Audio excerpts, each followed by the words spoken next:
said, I meet with 8 to 10, at least, sometimes 12 podcasters every single day. And I do what's called a podcast power appraisal, which is evaluating their show, especially their show identity, their show listing, and make sure that it's optimized to actually accomplish what the podcaster hopes it's going to. Most often, I find at least 3 out of 5 or 6 things that the podcaster or whoever set up the show um, did not optimize and maybe didn't even realize it was important. But by fixing some of these things, this is the fastest way to be found by more of your ideal listeners who are searching to meet their needs in a podcast listening app.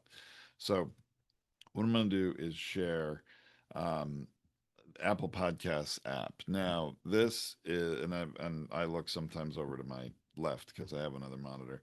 Um, this is just the Apple Podcast app browsing through, podcasts. And what I want to show you is some show artwork. Now, you're going to notice people that are very famous, and unless, you don't look at social media or read any news or watch any news lately, you probably know why New Heights is so popular this week.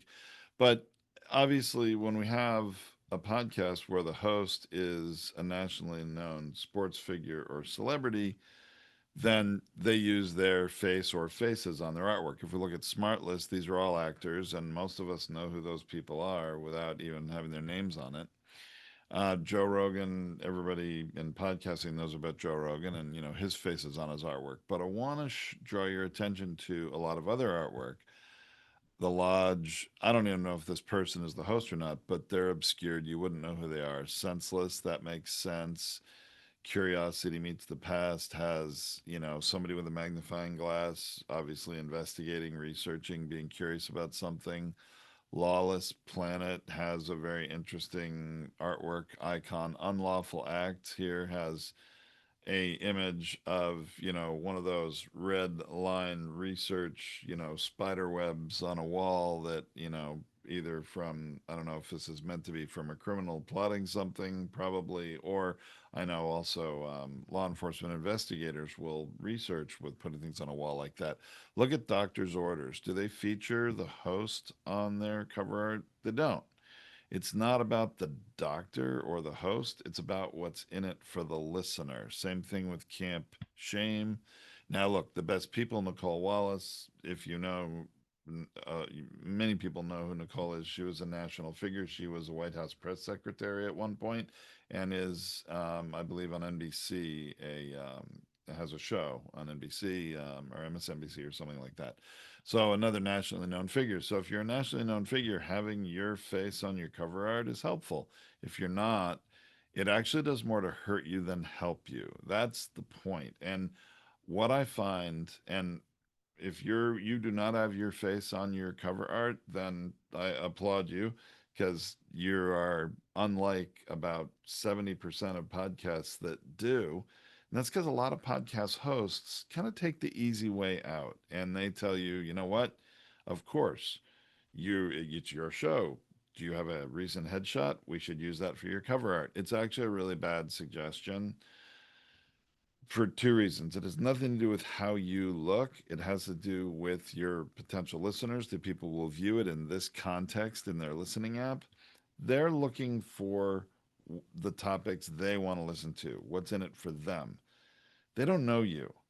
They don't recognize your face. And unless you're a nationally known celebrity, right?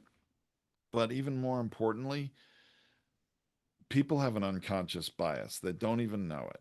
People tend to like people like themselves. So if you're put your image on your cover art, you're gonna probably attract people that look like you. And if you're a man like me, that, middle-aged white man, you're going to attract middle-aged white men. And if you're a woman, you're going to attract more women and more people closer to your age. So it does more to cause people to just skip over your show and look for something else because they're just unconsciously attracted to people like themselves. But when we have a cover art that's more about what's in it for the listener, the subject matter, the topic being discussed, those cover arts get a lot more click engagement and from anybody, regardless of their gender, their race, their age, all these things. So that's really the big tip. And I'm going to share with you a couple of my favorite cover arts that I have, been involved with. Storyworks Roundtable. This is a great podcast about people that write stories and for people that write stories. And if you're a writer, this old school typewriter